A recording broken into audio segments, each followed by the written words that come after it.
can we get in a best and worst? And Hoge, why don't you kick that off, buddy? Yeah, absolutely.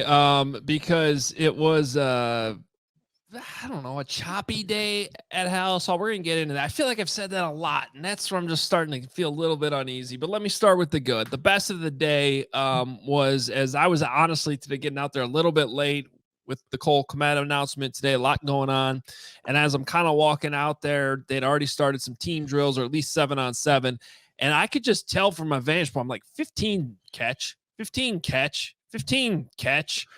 I know he made a nice catch that you detailed, Braggs, on Twitter, and I happened to see it right as I was walking into the stands, where it kind of looked like Caleb was about to throw an interception, and he jumped. Was it Brisker? Was it? I didn't catch the DB. Yeah. So but anyway, Rome jumped in there and basically took the ball away, and the referee said his feet were in bounds too. So that was a really nice play. Love seeing number 15 explode onto the scene here, and it's going to be fun watching him in these preseason games. And I do think we are going to see these guys play on Saturday in Buffalo for at least a quarter, regardless of what's going on the offensive line. But that's where I got to go with my worst, because there's just too many guys not finishing practice. I get it. Injuries happen. But Terrell Smith didn't finish practice today. Now that looked like a legitimate injury, where he went up and made a nice play to knock the ball away downfield, but then landed awkwardly, and he didn't come back. And Terrell Smith's actually a pretty decent player and a big depth player for the Bears. Darnell Wright,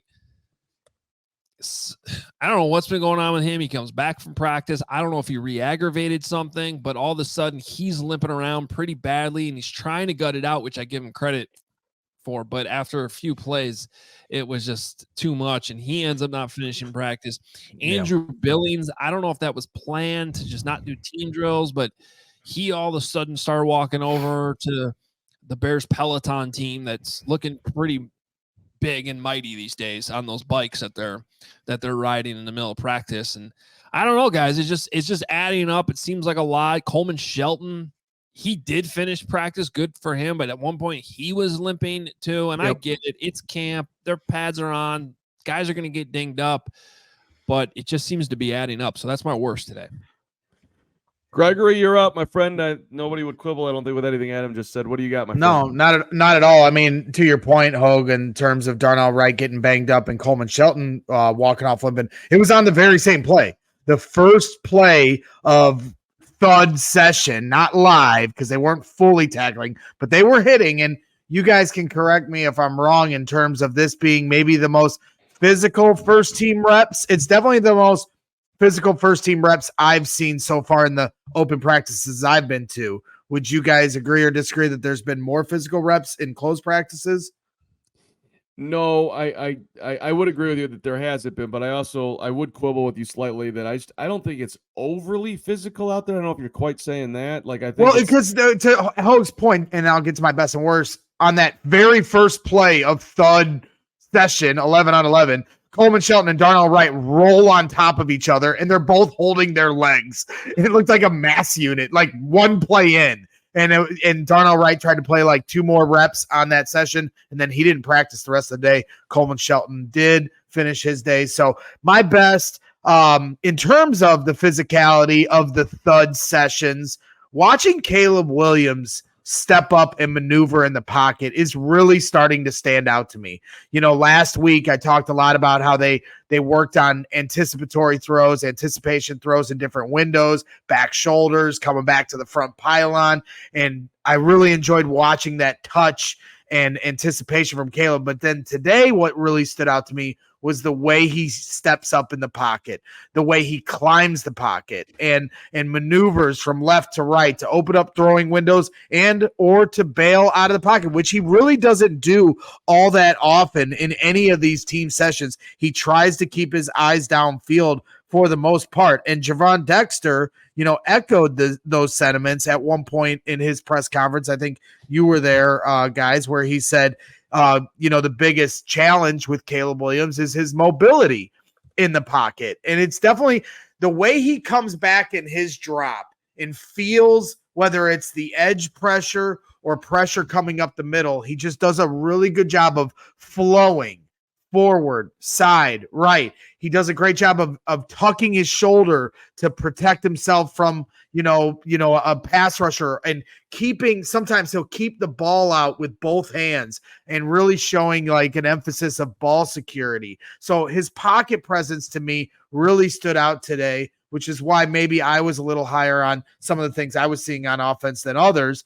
And then my worst, I could go a few different places. Yesterday I didn't get an opportunity to mention this, so I'm just going to say it again today. Rome Odunze continues to be at the forefront of punt drills.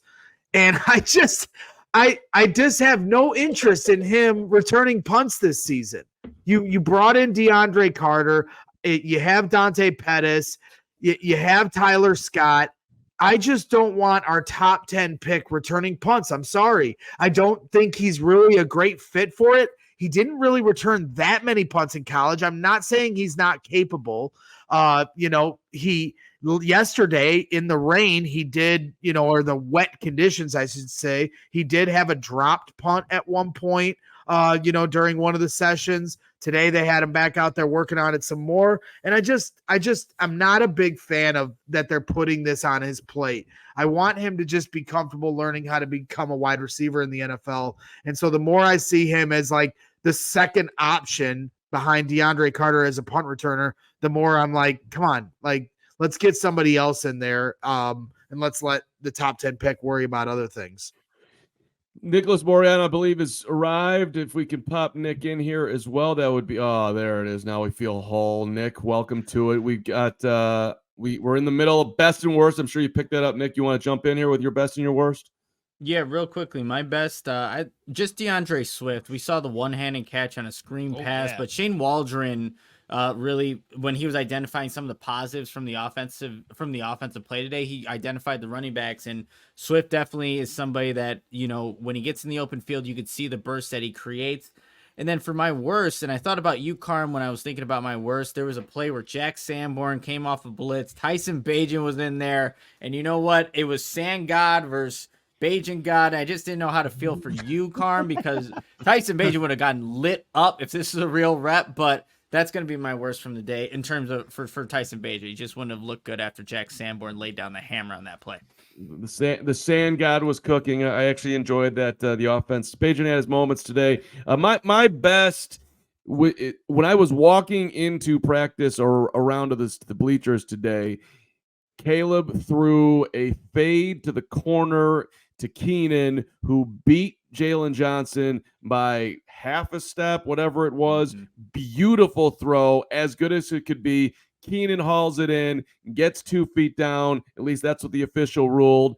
And Keenan was talking yesterday about how he's got to get his first catch on JJ. And so there it was. Jalen screaming at the official. He was out of bounds, but the guy gave him the touchdown.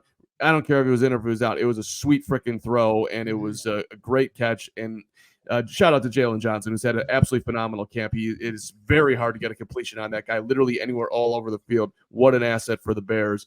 And my negative is the offense did not look good today for me. I think for most people watching it. And look, it didn't look good, and the Bears defense did not have Montez Sweat, Tyreek Stevenson, Kyler Gordon, Andrew Billings for the first practice, Jaquan Brisker, all those guys not out there, and the offense not being there. It makes me nervous. And not even nervous, because it's okay with me that if the Bears play the long game here, they don't have to win the Super Bowl this year. But I don't right now. To me, it's very unlikely that they're going to hit the ground running week 1. I know we have a lot of time to go until week 1, but that's the offense struggling against a month. I got it, but the offense struggling against that defense today, that ain't great.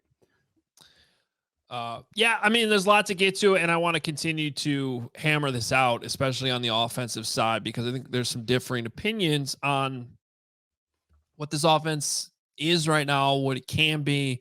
I am honestly sort of torn in my own analysis of what I'm seeing with my own eyes, because I see a lot of good. I see a lot of things that are concerning at the same time, and a lot of things that are concerning are some of the same things that kind of seem to always be concerning with the Bears offense. But this is a new offense. We all silly like the mayor.